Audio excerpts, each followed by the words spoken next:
All right, we're going to begin this meeting today of the Conyers Rockdale Planning Commission, January 11th. We haven't met in a while, so Happy New Year, everybody, and welcome back. Thank you. The first item on the agenda would be the invocation. Let us pray. Heavenly Father, as we gather here today for this meeting, we humbly seek your divine presence and guidance. Grant us the wisdom to make decisions that align with your will and the compassion to understand and respect each other's viewpoints. May our discussions be fruitful, our intentions pure, and our actions reflective of your love and grace. Please ask for your blessing upon each member present and upon the outcomes of this meeting. May our efforts today contribute to the greater good and bring honor to your name. In your name, amen. Amen. Stand for the Pledge of Allegiance. I pledge allegiance to the flag of the United States of America and to the republic for which it stands, one nation, under God, indivisible, with liberty and justice for all. Thank you. Next item will be a roll call. When I call your name, please say aye. Tamikia White. Aye. Al Ford. Aye. Leslie Lambert. Aye. Ernesty Stovall Goolsby. Aye. Ariel Palmer. Aye. And Tom Harrison. Aye. Okay, we got a full house tonight. Very good. Approval of the agenda. Mr. Chairman, I make a motion to make one correction to the agenda. Repeatedly, I've asked for commission comments to be added to the agenda on a regular basis, but failed to get on there this time. So, best place to put that, I'm assuming, would be at reports. So maybe a new item C for yes. commission comments, and item D would become the schedule for the next meeting. Okay. I'll make that motion. Motion to modify the agenda. Is there a second? I second. Any discussion? All in favor say aye. Aye. Any opposed? None opposed. Next item on the agenda is the approval of the minutes. Mr. Chairman, again, I would like to make an inquiry on the minutes that we are here to approve. We did do board comments at that particular meeting, and they are missing from the minutes. So I would ask that our comments be added at a later date and republished, but we can go ahead and approve these as is, if that's all right with you. That's okay. All right, I'll make that motion then. Motion approved, but modification of the board member comments. This is for the November 2023 meeting. Mm-hmm. Is there a second? Second. Further discussion? All in favor say aye. Aye. Any opposed? Okay. None opposed. Next item would be the rules of procedures for public hearings. Each speaker must sign their name to the appropriate zoning case sheet and fill out a public comment card to register their intent to speak prior to the start of this meeting. Each item of business shall be handled in the order that it appears on the agenda unless upon motion of the Planning Commission the order is changed. A member of the city or county planning staff will present each item to the Conyers Rockdale Planning Commission and will further provide a recommendation upon each item of business. The zoning applicant or the agent will state their name and address at the podium and will have 10 minutes in which to make his or her presentation. Any portion of their 10 minutes may be reserved for rebuttal following the opposition to the application. After the applicant's presentation, all registered speakers who wish to speak in favor of the application will then be heard. Prior to speaking upon the item, each registered speaker will state their name and address at the podium. They will also be limited to a total of 10 minutes. Once the applicant has made his or her presentation and the speakers in favor of the application have been heard, the secretary will then call upon the registered speakers in opposition to the application. The opposition shall likewise be limited to a total of 10 minutes. Once the public hearing portion is closed, no other speakers will be heard. As a reminder, speakers are to address the Planning Commission, not the applicant or the audience, and are expected to conduct themselves in an appropriate manner. The use of abusive or profane language shall not be allowed. No debate or argument between speakers shall be permitted. After all public comments have been heard, the Planning Commission may elect to hold general discussion. The Planning Commission will vote upon a recommendation that will continue forward to the City of Conyers City Council or the Rockdale County Board of Commissioners public hearings. Thank you. Old business. That's item R1. It's 0 Southeast Salem Road. It's rezoning case number 2023-01. A request to rezone from SRC NC Salem Road Corridor Neighborhood Commercial District to SRC MXD Salem Road Corridor Mixed Use Development District for mixed use development. It's parcels 093D010143. The size is 3.31 acres. The applicant is Bloom and Campbell, LLC. Mr. Wheeler. Are we being filmed tonight? Happy New Year's. I'm sorry. Are we being filmed tonight? Yes, sir. You are streamed. As stated last year, all PC and zoning public hearings will be streamed live on the county's website. So say hello and smile bright for everybody. First off, I want to say Happy New Year. It's good to see everybody back. First off, I want to say thank you again for taking time to volunteer and be a part of this community and to hear these applications. I want to say we are appreciative of your time and effort.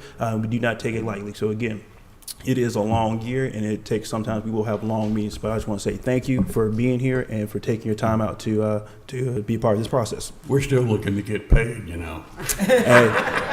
As a conversation above my pay grade. As Dr. Weinstein has alluded to, this is a rezoning case 23-01. This case was heard was before you last year. However, the applicant did seek I'm sorry, like I'm going to say not a withdrawal, but a deferral to go back and to amend their application.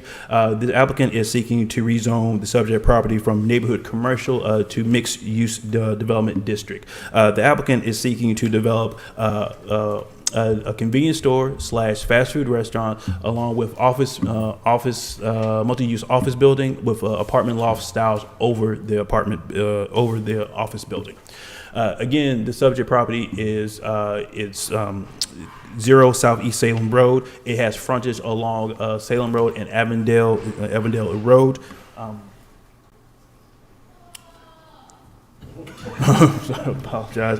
It backs up to Fieldstone View subdivision. The surrounding properties again is undeveloped land, the Avondale Springs subdivision, and Fieldstone as well. Just a few points. I apologize if I can just skip back. We can actually go back to the next page, please. The last page. Thank you. A few points of interest about the request. The applicant is again requesting the mixed-use development because they intend to do a convenience store, as you can see, located to the Avondale Road section. And there's two multi-use buildings. Those two multi-use buildings are a minimum of 6,000 square feet, while the convenience store / fast food restaurant is a total of 6,000 square feet. There's a total of 55 parking spaces that will be provided, along with 16 cover spaces for the tenants above the multi-use office place. There are 2 points of entry. There's a point of entry located off Salem Road and off Avondale Boulevard. I apologize. There will be 18 trees planted throughout the development to kind of soften the view, and there will be landscape strips along Salem Road and Avondale Boulevard, and along Avondale Strip subdivision as well. With all our staff reports, we do provide technical analysis of each application, and there's a list of criteria that we review each application by. After reviewing the criteria, staff is recommending approval of this application with 12 conditions.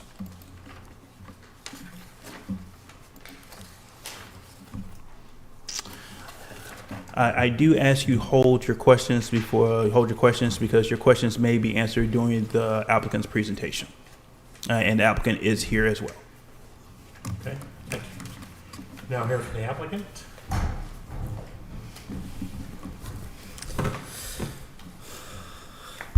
Good evening, Chairman, members of the Planning Commission. My name is Jody Campbell with the law firm of Bloom and Campbell. Address is 3000 Langford Road, Building 100, Peachtree Corners, Georgia 30071. I represent David Babitope, who is the trustee of the Salem Family Trust. Thank you very much. They are the property owners of this project. As Mr. Wheeler stated, this is actually the second iteration of this project that has come before the Planning Commission, and it's been so long, I'm going to go ahead and kind of go through the whole project as a whole. I'm sure there's been a lot of water over the bridge since then, so I'll try to reintroduce the project, and I'll also highlight the changes from the previous application to tonight so that you can understand the difference. The project itself the property itself is 3.31 acres. It is currently zoned SRC NC, Neighborhood Commercial. It is a vacant tract of land currently that is located at the intersection of Salem Road and Avondale Boulevard. We seek to rezone this to mixed use, which is the designation that this property has as part of the future land use map. And mixed use development is supposed to provide for a variety of interconnected uses in a walkable, self-contained project. And so the proposal that we have, Mr. Wheeler has stated, is a mixture of both residential, office institutional, and commercial uses, all within this small pocket parcel that is perfect for this type of development, given the fact that it's on Salem Road, a major thoroughfare, and Avondale Boulevard, which is, of course, a divided major residential entry point. The three uses, I'll start with the facing one, the convenience store shopping center. That's a 6,000 square foot building that will contain a Clippers gas station, and then attached to that would be a fast food restaurant, a Bojangles, I've seen Dairy Queens, I've seen Arby's. Clipper gas, that's their model. There's many examples of this, and I'll show you some of them later on in the slideshow. But that particular gas station has developed this kind of mixed-use model where they attach some kind of chain restaurant to the actual gas station to allow for multiple uses within the same development.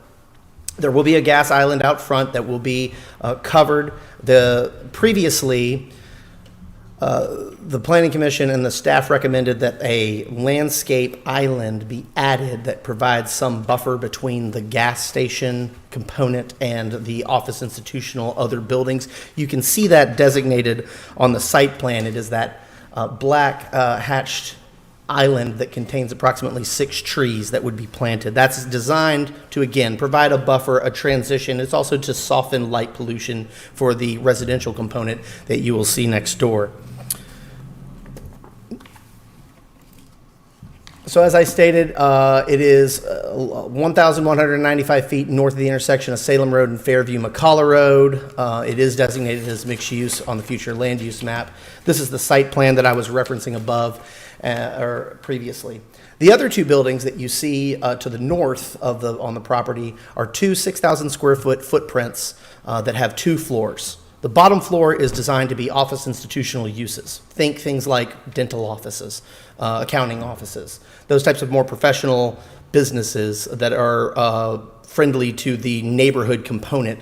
They're not intense commercial uses like, pharmacies or something like that. They're much more professional style, and that is supported by the 2 loft-style apartments that will be on the top floors of each of those buildings. Actually, it wouldn't be 1 per, it'd probably be 2 to 3 studio-style loft apartments on the top floor. You'll also note that there are 2 parking areas, one on the very far north of the first building and then to the east on the second building, and you see that those are cross-hatched. Those are covered parking places that are designed specifically and would be reserved for the residents of those apartments. Those would be designated parking places to support the residential users in that space. And the vision that we have for a project like this would be that either the people that work in the convenience store or the restaurant, or the professionals that have office space below would be able to occupy those apartments. It'd be a kind of a tiny live, work, play community. And again, that's kind of the vision of the mixed-use designation that is on the future land use map. I wanted to highlight a couple of similar examples in the vicinity. And these are pictures that I've taken from Google Maps, but these are the same projects that are referenced on the site plan that has been submitted as the revised project. The first example is at Church Street in Covington. And as you can see, you have exterior parking. You have neighborhood restaurants. This has an ice cream shop and a CPA's office. And then there's studio-style loft apartments above, on the 2 floors above that. It's actually a 3-story building. This one that we're proposing is only 2. The reason why we wanted to highlight this one is you can see adjacent to it, they constructed that covered parking for designated residential users. So that gives you kind of an idea of what it would look like and how it's all kind of baked into the same parcel to support one another, each of the improvements. And those are the 2 circled areas that I've pointed out. The second example is at Rockdale Street in Covington. This is also, there's a restaurant down below, and then as you see where that white car is located, that's an entryway to a staircase that goes upstairs where there are 2 apartments, one on each of the floors there. But again, we would only be a 2-story building, not a 3-story building. But these have been successfully redeveloped recently where these mixed uses have been deployed to help redevelop these particular properties. And this is an example of that gas station restaurant combo. This particular one is located in Smyrna. It is an important example that I think of how this development can be both supportive and consistent with abutment to residential developments. This particular development was built before a residential subdivision was installed back here. And using appropriate screening and landscape buffers like we have proposed and like we have shown on the site plan, these houses behind here go for upwards of $300,000 to $400,000. And these are townhomes that are behind it.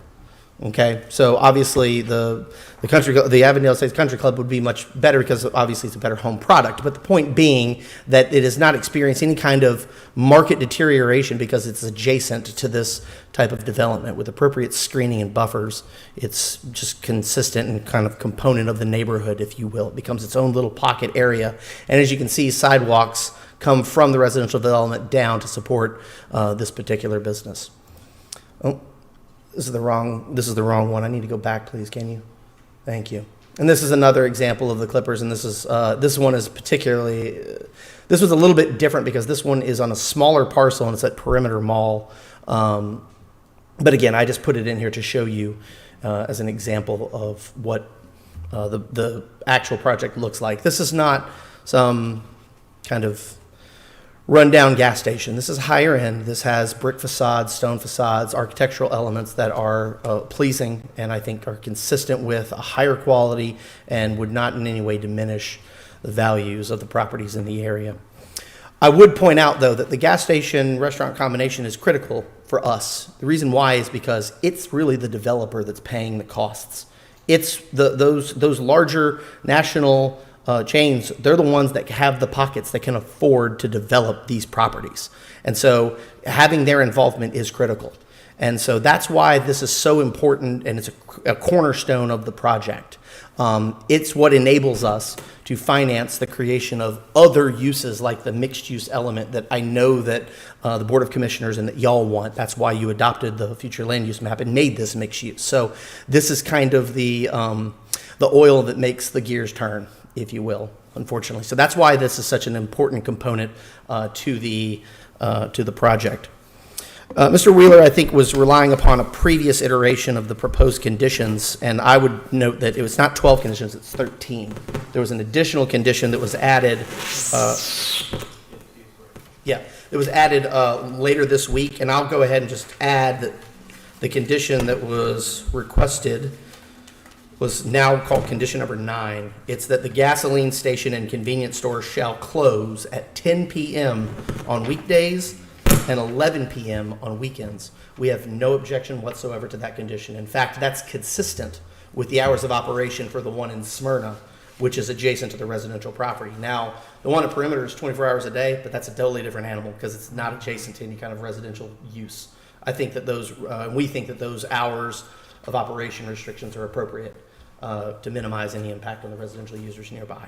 Otherwise, we have no other objections. We consent to the 13 proposed conditions that staff has recommended. And with that, I will Reserve, well, I've got 15 seconds to reserve, so I'll just answer any Say questions. again what the name of the gas station is. Clippard? Clippers. Clippers. Okay. I've never seen them.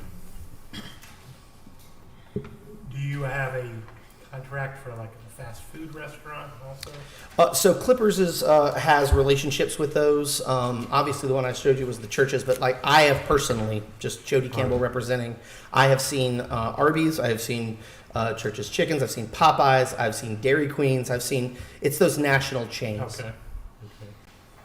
So how many residential units are lofts are there? I believe the proposal is Up to 4 each. up to 4 in each, but I think that's probably a bit ambitious. I think it's probably going to be 2 to 3. Because there's a question about impact in schools, and obviously that's not going to have an impact in school. The application said no residential units are proposed. That was So- the older application. That's Oh. before the reconfiguration that we Okay. have here. Okay. And again, that was to address the desire that it be true mixed use. Right, okay. All right, you said these were studio apartments, correct? Mhm. And what kind of square footage and like one bedroom studio? Well, if it's a 6,000 square foot building and we're looking at 2 to 3, you're probably looking at between 12 to 1,500, I would guess. And what kind of, you mentioned the fact that these would be possibly intended for the employees of the restaurants and the store, the gas station, et cetera. What's the price point?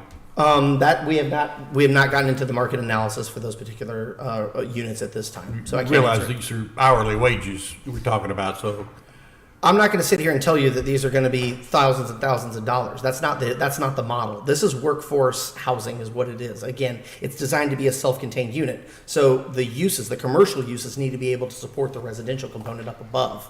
So, and the fact that it's a studio style apartment, that's not your higher end. So the price points are not going to be measured against normal. I don't think there's a lot of this type of product in the market is what I'm trying to get at. So we have not done that study within this particular market. all right, what about in other markets with, have you done this same type of protocol where you've got the employees living in these studio apartments?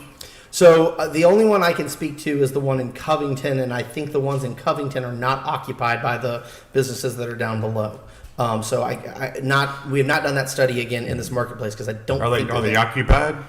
As I understand it, Yes. yes, they are. Yeah, Yes. they are. Okay, but do you know what price range those are? I do not. Okay. I think that's kind of critical for what you're proposing here, to have these studio apartments designed for employees of the restaurant, et cetera.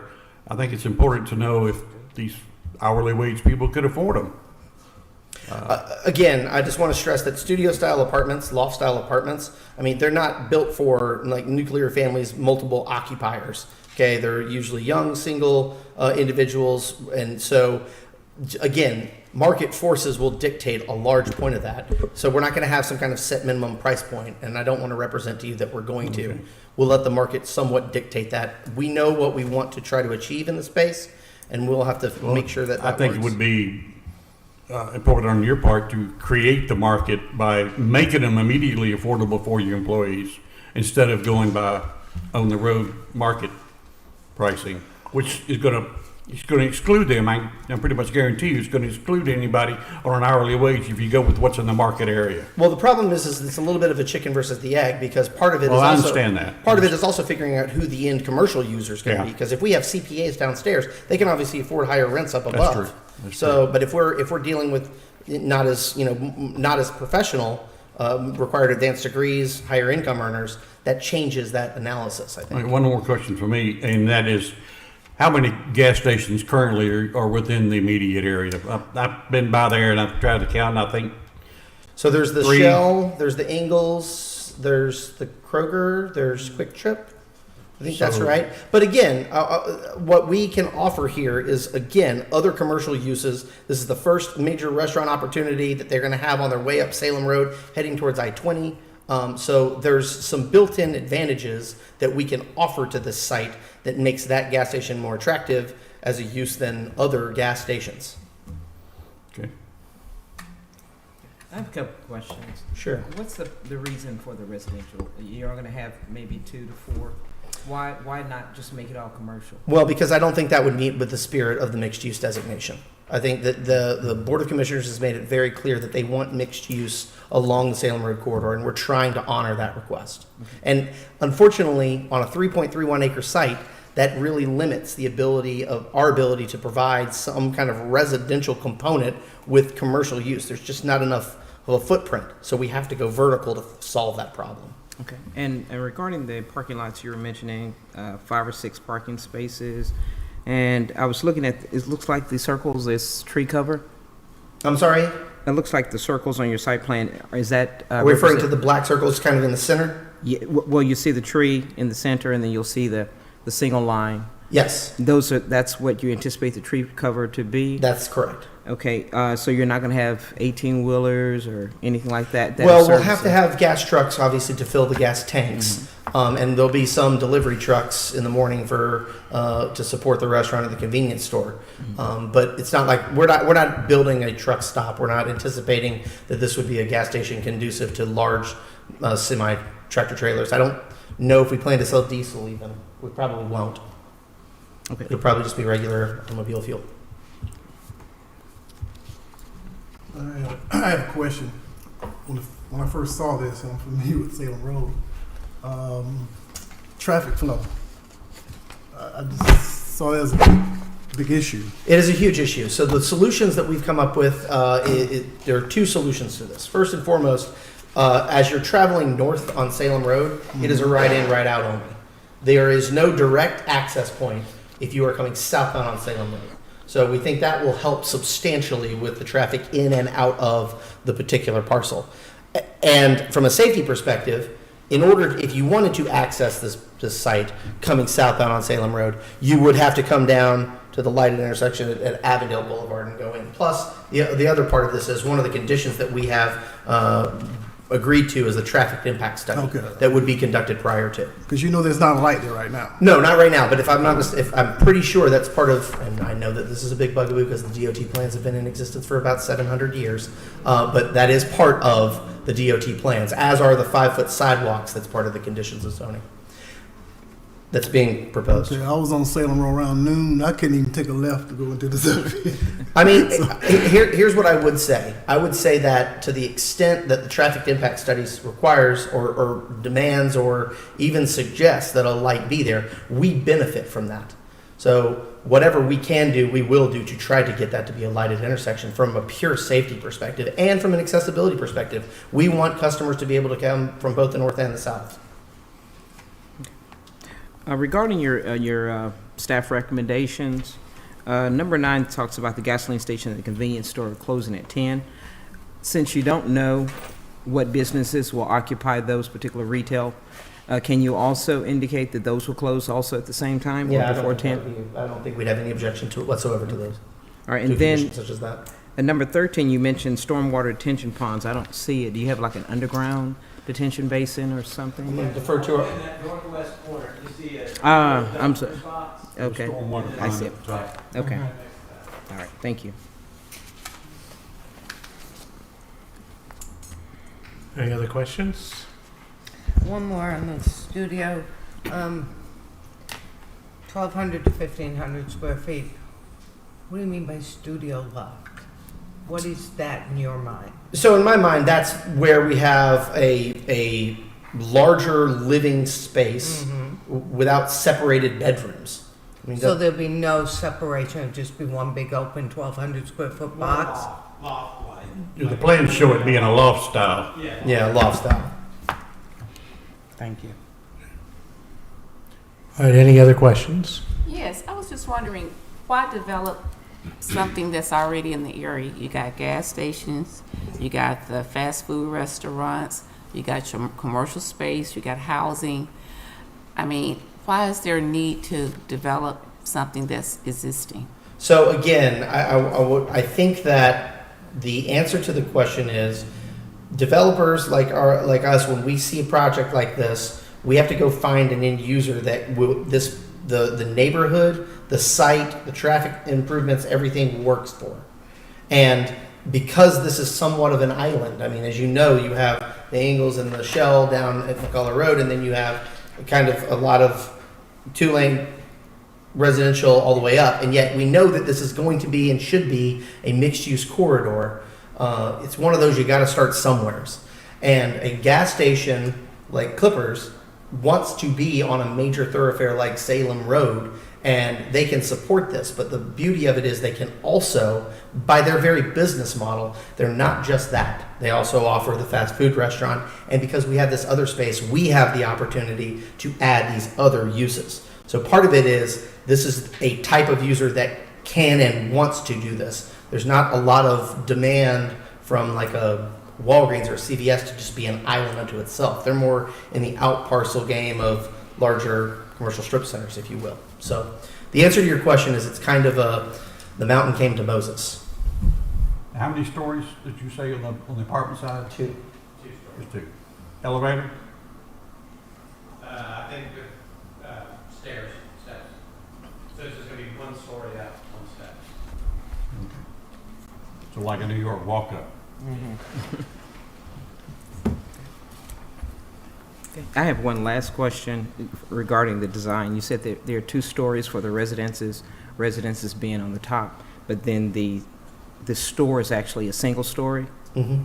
Well, if you're going to house the HVAC systems on the roof, and if you're going to have a restaurant, you can also have that kitchen equipment on the roof. Are they going to be able to see that equipment from the residents, since they're going to be a story above? Oh, you're talking about the HVAC system on the roof of the gas station. Mm-hmm. Possibly, but the other component is, and this was discussed at the Planning Commission previously, there's also going to be, just from a purely desirability perspective, we're going to try to configure it in such a way that the residences above would be oriented towards the back so that they look out against the landscaping in the back of the property and to the north of the property. And to the extent they're looking down towards the gas station, that's why we included that screening, that island, the planted island. Okay.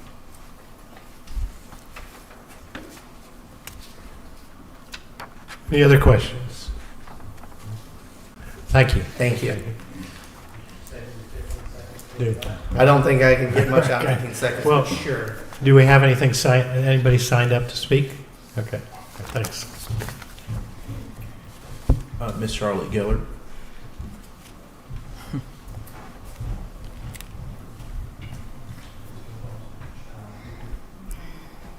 I get all 10 minutes, right? Happy New Year, everybody.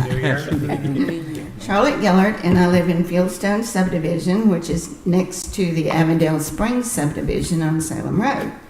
And I'm here to oppose the rezoning of this property to SRC mixed-use development. Would you want to live behind a gas station? Would you want a filling station and convenience store next to your beautifully maintained and landscaped entrance? The documents that I saw originally that were on the county website said that staff recommended denial. I just found out tonight when I got here that now, because of changes, the staff is recommending approval. I don't know when y'all got the revised drawings and preliminary layouts and new conditions showing the apartments on top of the retail buildings. But I hope it was plenty of time to look at it, since now the staff is recommending approval.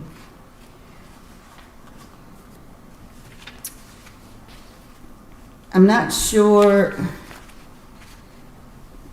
Mr. Caldwell said that the Shell station was 1,000 feet from that property. The Ingalls is probably gas station is probably less than 1/8 of a mile from it, and the Quick Trip is probably within a half a mile. As far as fast food restaurants, I don't know that we need another fast food restaurant next to a convenience store.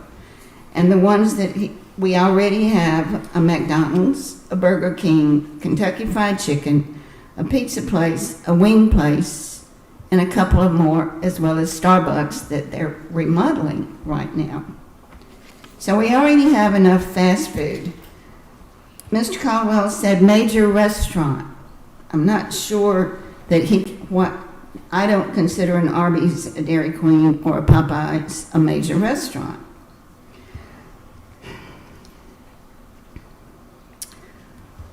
Regarding the mixed use, all the properties on the southwest side of Salem Road going towards Newton County have been zoned MXD for a long time, and that was the original plan 30, 40, 50 years ago when I went to the charrettes that they had for the Salem Road widening, that it would be retail on the bottom and residential on the top. That hasn't been developed. It's not, Rockdale County's not ready for it. If Newton County is ready for it, as shown on the two examples that he showed, let them go to Newton County. I still know that Rockdale County on Salem Road and the Salem Road corridor is ready for studio apartments over commercial, office, institutional. I'm wondering who would lease and maintain those studio apartments. Would they allow pets? And I know these are probably not things that y'all need to take into consideration, but if I was going to even consider or recommend somebody to live there, would they want pets? There's steps to get up to the apartments, so they wouldn't be handicap accessible, so no one with a disability could rent them. Would there be just one entrance and exit to 2 or 3 studio apartments on the top floor? The retail on the ground floor, it could be a dentist, it could be another nail salon, it could be another hair salon, it could be something that we already have plenty of on Salem Road. There are apartments already across from Ingalls. There's apartments on Iris, the access road off of Flat Shoals, the multicolored apartments behind where the Raceway filling station used to be. That's now no longer there, as well as 2 other filling stations because GDOT has bought them out for the right-of-way to widen Salem Road. I'm still opposed to this rezoning. And the statement saying that they have to have the gas station in order to pay for the development. So they just want to make money. They don't necessarily want to bring something walkable or needed to the Salem Road corridor in that location. Thank you. Thank you. Thank you. Is there anybody else? That's the only one, okay. All right. Alan, do you have anything to say, any add? No, sir. Okay. Unless you have questions. Can I ask a question? You know, I inquired about the whether or not there was an elevator. Is there not an ADA requirement for residential if you have a residential unit on the second floor is not required by ADA to have elevator access? I'm going to say I assume there is. However, since I do not know off the top of my head, I would be something that staff will have to look into. I'm going to say I assume there is, but however, again, I will look into that to get a final. I think that should be considered as an addition to the things, unless the developer knows something I don't know.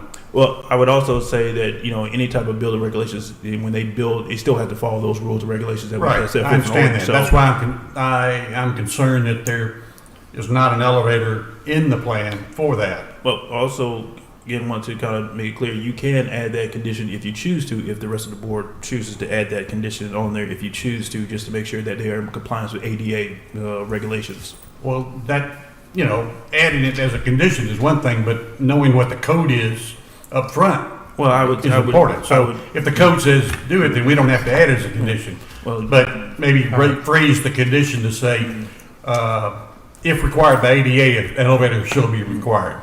well, I mean, I understand that. Would that be an appropriate way to Yes, add sir. Yeah, the condition? Yes, sir. Okay. Again, I would just also say, I would always say, if you're still not comfortable because you still have that question hanging out, you can always add just to be safe. This because again, these are zoning conditions, and again, we enforce the zoning conditions. I think that would be more of a building condition, housing, construction, or It will. It can be a building conditions, but however, there are sometimes where we add, hey, you have to add sidewalks, and that sidewalks have to comply with ADA requirements. Those are examples. So again, this would exclude the convenience store or the gas station from having an employee that's handicapped.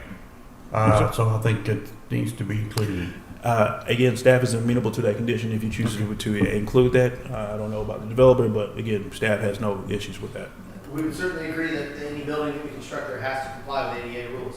So you don't know whether or not it's required for residential on the second floor to require an elevator? My understanding is that that it's required for ground floor access. I don't think that there's a requirement for an elevator up to the second floor of residential. We're not 100% sure, but we're fairly confident that none of the two examples that we've shown you have that elevator component. But again, I want to make it very clear, what we build will be built to code and will be ADA compliant with all So rules. if we add that as a condition, you don't have a problem with that? No, that we agree we'll comply with ADA requirements, absolutely. And if it requires an elevator, we'll design and put an elevator in. We'll have to. I grew up with a father in a wheelchair. I know how this works. Understand. Okay. Did you check ADA on Right, yeah, I was trying to just quickly check it, I couldn't find it, I don't know if it if you know, a certain number of units require it, we don't know. that? If we add it as a supposed condition to make sure it's complying with ADA for second floor, residentials, having an elevator, then so be it. Right, yeah, we can, Otherwise, it wouldn't have to be required. right, well, we can, yeah, I mean, we can add it, as Chris says, if it's ADA required, they have to Yeah. do it anyway, but if you wanted to, highlight it, we Right. can do that, sir. Did you find something? I did.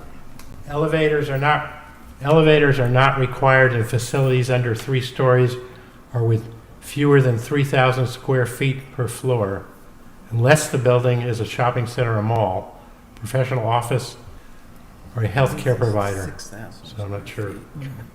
Shopping center.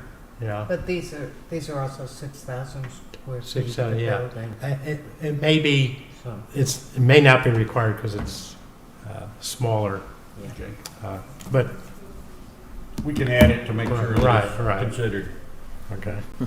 All right. We now in discussion, been in discussion. Any other comments? I have a comment.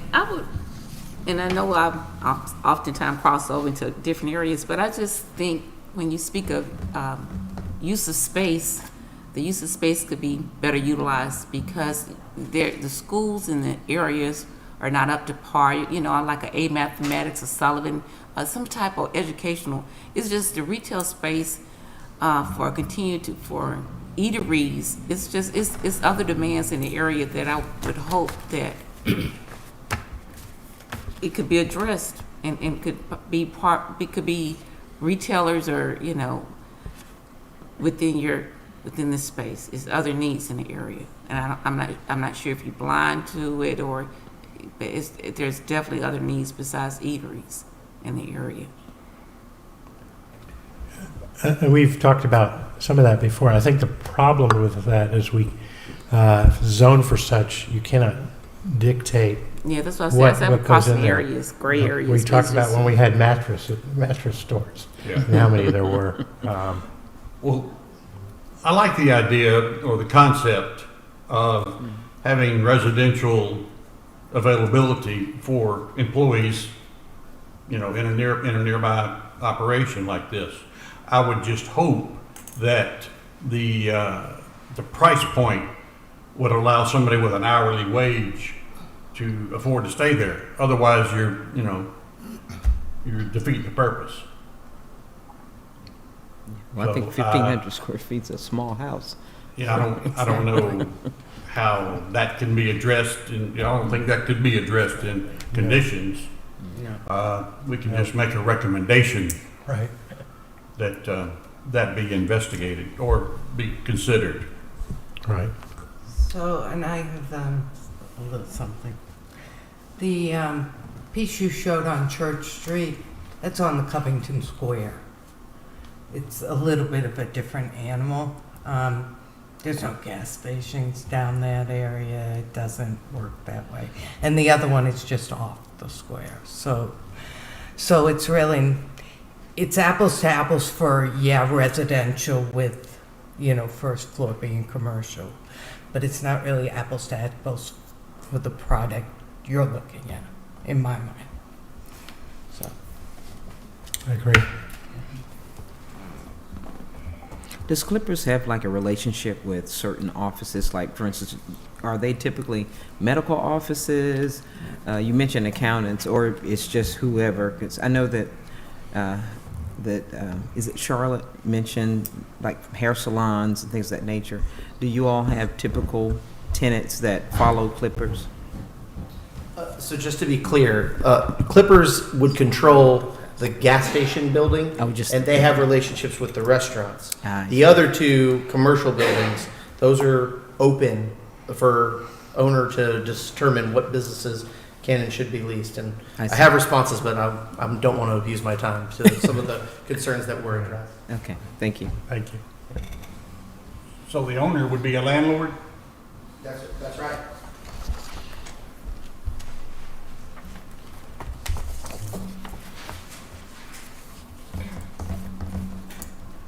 Other comments?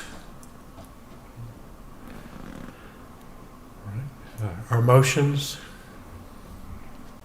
Well, first off, I would like to add the condition that we were discussing regarding ADA, that I'm sorry, I hate to interrupt. I wanted to kind of go over your options again before you start with your motion to add conditions, so we are clear. As a planning commission, you have 4 options before you. Approve at the request of the applicant, approve with conditions that staff has brought before you, approve at a lesser condition, or deny, and I apologize, the 5th one, no recommendation as well. Please be reminded when you are adding conditions, if you want to add conditions to the staff conditions, please make sure you mention the staff conditions in your recommendation and then say, I want to add the following conditions as well. so like we've got 13 now, we would say we would like to add a 14? Yes, sir. Okay. Yeah. So just want to be clear that that's for the record. And we would do that as we're before the motion? Well, you can do it during the motion and so forth. Right. So just want to be clear about that. Apologize. Okay. No problem. Thank you for clarifying that.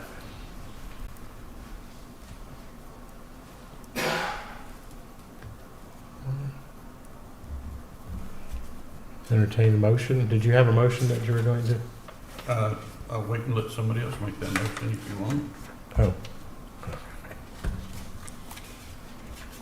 Let's. Is anybody prepared to make a motion? Well, okay, I'll try to make this motion.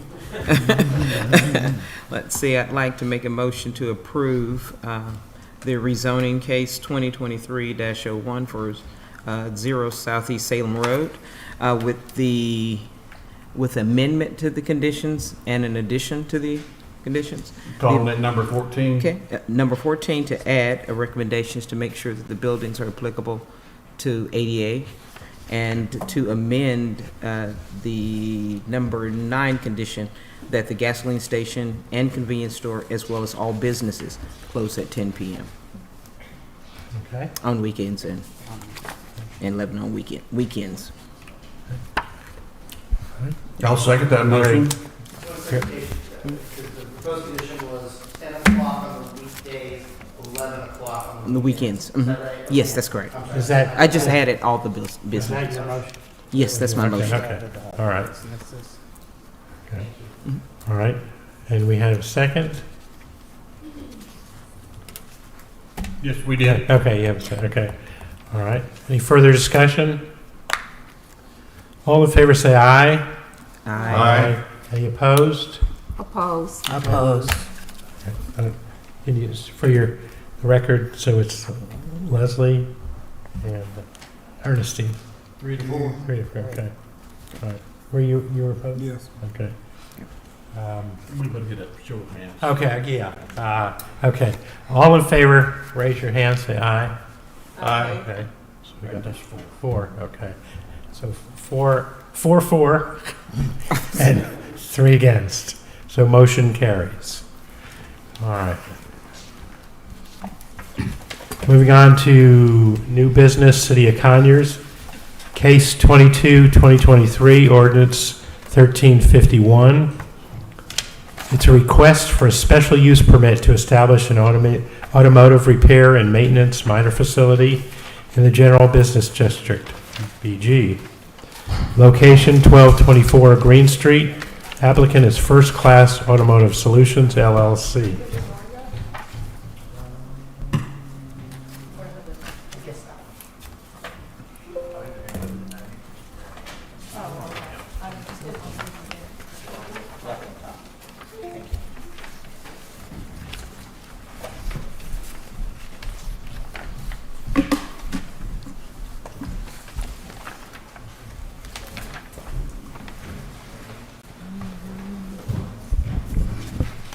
Good evening, Mr. Good Chairman, evening. Planning Commission members. It's Good good to see evening. you guys in 2024. Yes. Let me just make this a little bit bigger. All right, so as Mr. Chairman stated, it's a request for a special use permit to establish an automotive repair and maintenance minor facility in the General Business District. Location is 1224 Green Street. The applicant is First Class Automotive Solutions, LLC. As you can see, there's the map of the location. It's 1.11 acres, developed with a 5,040 square foot building constructed in 1969, with a 4,800 square foot addition added in the late 1970s. Also on the east corner of this property is a 929 square foot office building. You can see here is the zoning map. The star indicates the property. The adjacent properties are also BG with the railroad to the north. So for special use permits, it's to provide for uses that are generally compatible with the characteristics of a zoning district, but that require individual review of their location, design, intensity, configuration, and public facility impact to determine the appropriateness of the use of any particular site in the district and their compatibility with adjacent uses. Special uses may require the imposition of additional conditions to make the uses compatible in their specific contexts. So the proposed, the total building is about 9,800 square foot. It consists of 3 tenant spaces, each with having a roll-up door and a man door. The applicant is a tenant in Suite B, and he's proposing to operate a minor automotive repair and maintenance facility. To define automotive repair and maintenance minor is any repair or maintenance activity that does not require the removal of an engine head or pan, engine, transmission, or differential. Such activities include, but are not limited to, oil changes, brake repair, muffler repair, tire repair, lubrication, emissions testing, incidental body or fender work, minor painting, and upholstery work. So with special uses applies to the entire property and not one specific suite. So if this special use was approved, it would mean that other additional automotive repair could go into that same building without any additional approval. Also, automotive repair has supplemental use standards. Those are that all repair and maintenance activities shall be carried out entirely within an enclosed building, no outdoor speakers or amplification system, no outdoor storage or outdoor display of any kind, and all repair and maintenance operations must cease by 10 p.m. As I stated, within the supplemental use standards, there's no outdoor storage. So to define outdoor storage for you, it's defined as the keeping in an unenclosed area of any goods, material, merchandise, or vehicles in the same place for more than 24 hours, whether for storage, display, processing, or sale. When staff receives a special use permit, there's 8 criteria that we look at. You can find staff's responses to those in your staff report. And so staff does recommend denying the request for the special use permit to establish an automotive repair and maintenance minor facility in the general business district at 1224 Green Street, tax parcel C02009002.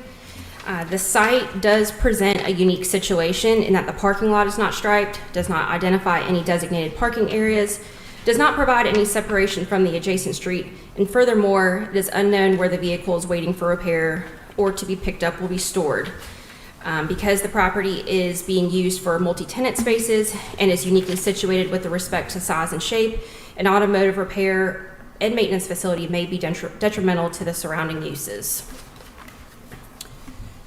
And if you have any questions, I'll be happy to answer them. And the applicant, Mr. Martin, is here tonight. Questions? If I remember correctly, let's see, that location would have one bay area. Yes, so there's 3 roll-up doors in that building altogether. On the far end, currently there's like a dance and cheerleading studio. The applicant would be going in next door, and then there's one more on the end, but the applicant just has access to one garage bay.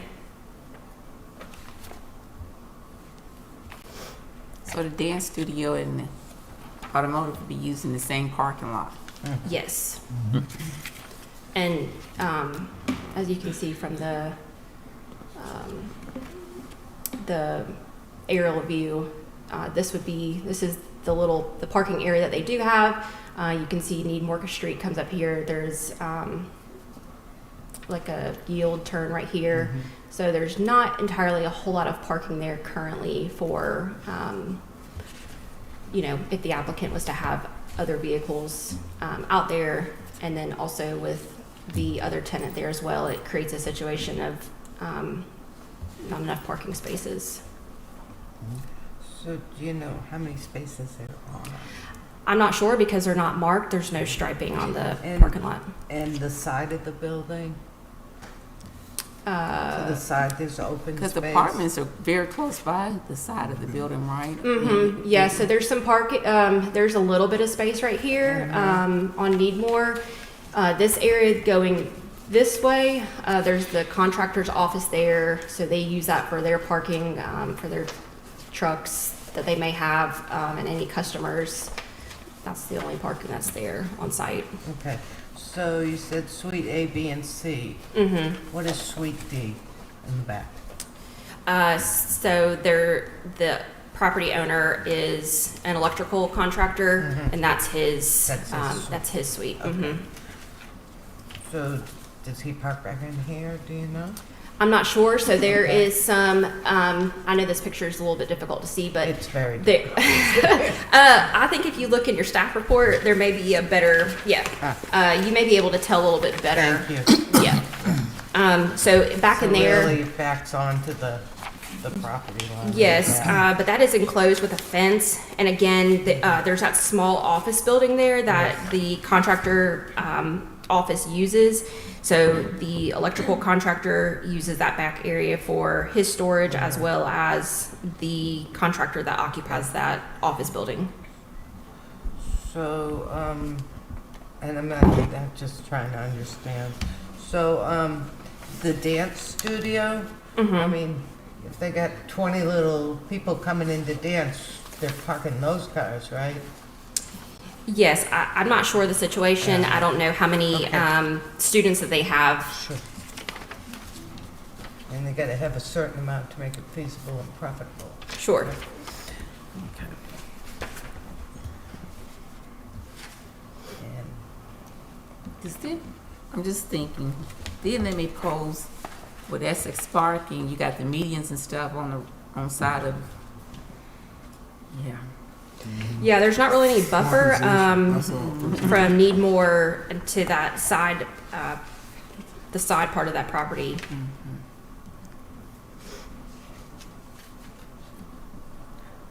The suite that they want to occupy, you said that this operated as a prior automotive repair.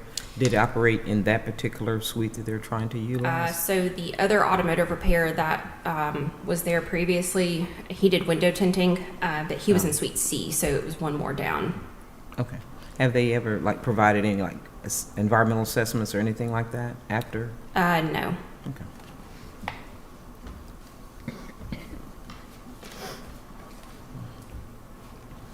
Any other questions? Thank you. We'll now hear from the applicant or agent.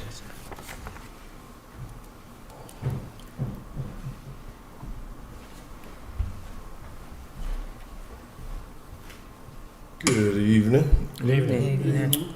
And I am the owner of First Class, and what we were trying to do was just bring light automotive and do simple things, quick services, but we weren't trying to leave any cars outside. And as far as the building next to us, like she starts her, it's about 6, we're closed. When I open on the weekends, it's just we're trying to do quick things in and out, not leaving any automotives like stacking up. I understand what she was saying about but when she comes in, we're closing. We'll be closed.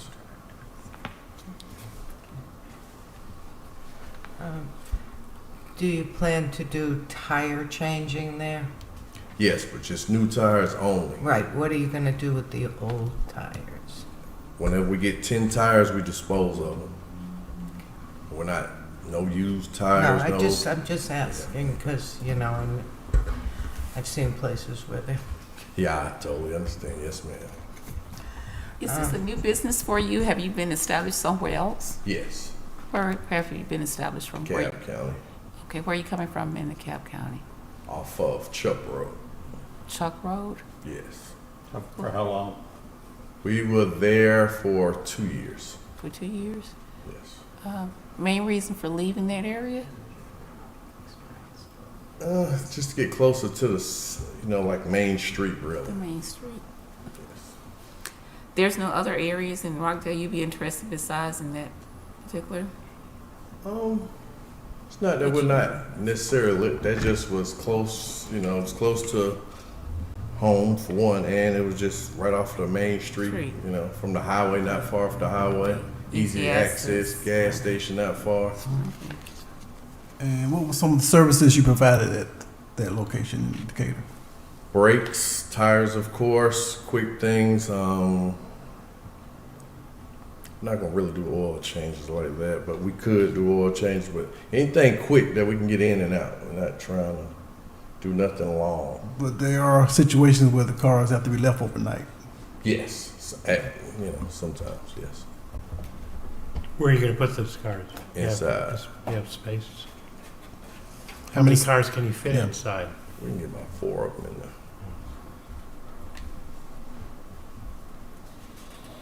So you are licensed mechanics, correct? Yes, I went to school for it. And that was one of the things we want to do also, give young gentlemen, opportunity to learn the quick side of automotive if they like it. And then we're also gonna, when you see the name Auto Solution, if people have issues that they don't know about, we can point them in a direction. If they have a question or something we can't help them with, we can point them in the direction to get help. Sometimes automotive can be a headache. Oh, excuse me. How large was your shop in DeKalb County? I'd say about 1,500.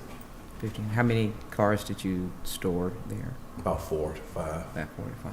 Did you try to expand in DeKalb County? No. No. My understanding was there was a moratorium in DeKalb County on auto repair shops. Is that correct? Can you repeat that? Was there a moratorium of some sort on auto repair shops? They were not granting business licenses or something in DeKalb County for auto repair shops? I'm not quite sure. I know that was the issue with auto sales. I do know that. Okay. And would you be storing like used oil if you're doing brakes? No. You wouldn't be storing any of that? No. You will be doing oil changes. Say that again? You will be doing oil changes? No, we won't. Oh, you won't. If we did, we would dispose of the oil. Right. On the application, I'm not sure if it's the staff that completes the, maybe he's got the answers to these questions. Is that the applicant or the staff?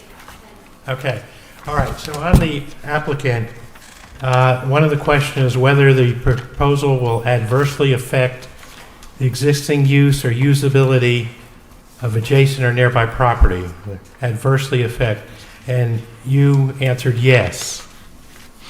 And I was wondering why that answer, what adverse impact are you seeing in terms of the adjacent property? Are you familiar with what I'm talking about? No, I'm Okay. not. This is here, it's the conditions. And, This is Steph. This was something you needed to fill out at the time of your application? right, Right. and it was answered yes, that it would negatively adversely impact adjacent That's one properties. of the, that's one of the things the city has stated, that an automotive repair and maintenance facility may be detrimental to the surrounding uses. Right. And then Right. he answered yes to it would.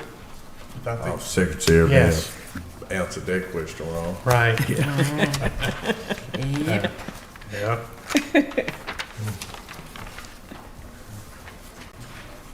Does that affect the city's position? Okay. Well, all right.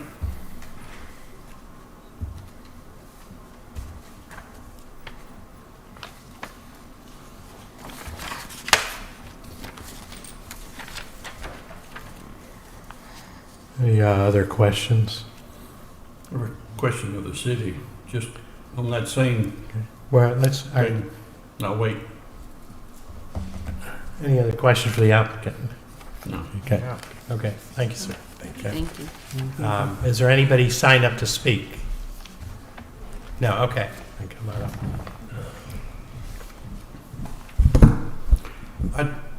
I would just like some clarification to how you make that determination that this type of repair and maintenance facility may be detrimental to the surrounding uses. What's the parameter or the conditions that you make those types of? Well, so in this particular case, when staff stated that it may be detrimental to the surrounding uses as far as creating vehicles stored that are not enclosed in an enclosed area, a situation where we have now the other tenants in that same building may be affected. If the applicant has vehicles stored outside, it limits the amount of parking. That's what staff was looking at. It's a shame that they weren't here to state their opinion, the other people that are in the building. Yes. You are also saying that if this were to be approved, there could be others, automotive repair places. Correct. So There. there could be another automotive repair that could occupy the next suite over, Suite C. And now we have 2 automotive repair facilities in the same building. If that was to occur, they would have to fall under the special use permit, no? They don't have to apply for another special use permit. But would they have to be like a light? Yes, it would have to be classified as minor automotive Right. repair. That's So what no I'm transmission asking. work, no Right. major body work. Okay. So, and I'm sorry, what'd you say was in Suite C now? Nothing is in Suite C Nothing. now. It was previously window tinting for But there- autos. But there's nothing there right now? No. Okay. Well, if the business owner marked off the parking lot, would that change your thoughts as far as the number of spaces and how they're allocated? No, ma'am, because, so the applicant, in his lease, he only has, let me pull it, hang on just a second.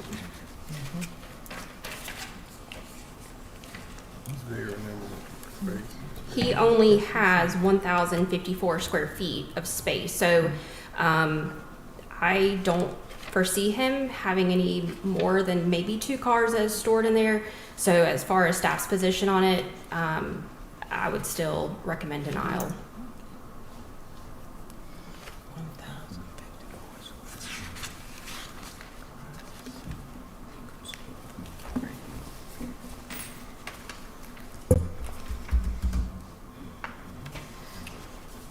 And if this, perchance, what would occur if the special use permit was allowed and you had to keep the cars inside? What occurs if the cars are outside? So if that would involve code enforcement, so if there was a situation where the business owner was keeping cars outside for more than 24 hours, code enforcement would have to address that with the... But they have, under this, they have up to 24 hours, correct? Yes. Okay, thank you.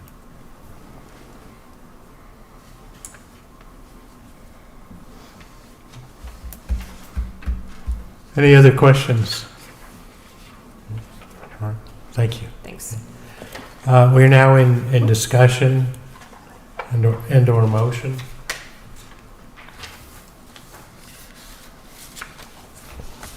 I think this is just a pretty big undertaking. I think, when we're talking about dealing with maybe brake oil, used oil, maybe sealing the floor in order to, the runoff, any potential runoff for that particular building, noise, the use of equipment, things like that from 9 to 5. I think all of those are considerations.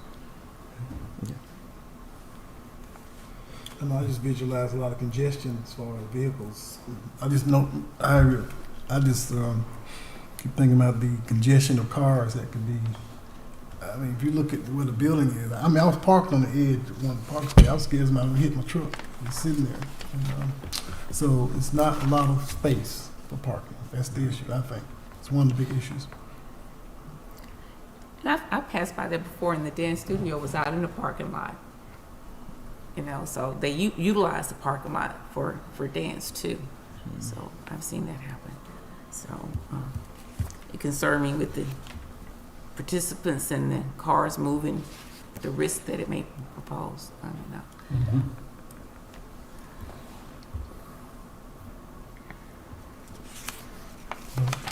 Any other comments or motion? Well, Mr. Chairman, I'll make a motion that we follow the city's recommendation and deny the request for a special use permit, case 22, parentheses, 2023, ordinance 1351 for this particular minor facility in the general business district. Motion to deny. Mr. Harrison? My second. Second. Ms. White? Any discussion? Okay. All in favor say aye. Aye. Any opposed? None opposed. Motion carries. Okay. Next item on the agenda is Rockdale County, new business, none. Reports, City of Conyers, none. Rockdale County, none. And Board Commissioners' comments will be next. Well, I'm glad we're off to a good start this year, and I hope everybody has a 2024 in mind for good and better things for the City of Conyers and Rockdale County.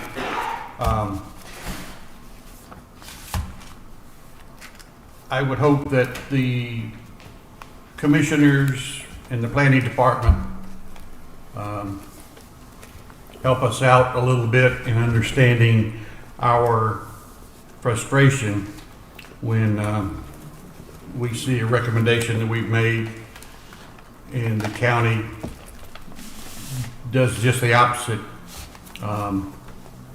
Clarification is what I would ask for, and I think all of us would agree on that. When a recommendation is made and it's denied by the county or approved by the county when we've done the opposite, that we have some clarification. And I just hope that that's 2024, we would try to do that. And I'm looking forward to meeting our director one day when she gets the opportunity to come to a meeting. Yes, that was going to make my I think, I have had the pleasure of meeting her, but I think it would be prudent for her to come and introduce herself to the other commissioners. So. And try to include our comments on the minutes, if you would. That would be appreciative. All right. Any other comments? Could we possibly get a copy of the comprehensive plan? Yeah, no. I'm sorry, it's on the county's website if you want the approved one. It's also in the BOC voting package as well too. So, but I can send some links out for everybody to make sure they have it available to review it. Thank you. Okay, thanks, Chris. All right, next item is the next regularly scheduled planning commission meeting will be on February 8th, right here, 6 o'clock. And next item would be motion to adjourn. So moved. Okay, I second. motion, second. All in favor, say aye. Aye. And I can tell you none opposed. All right. Thank you very much, and we'll see you all in February.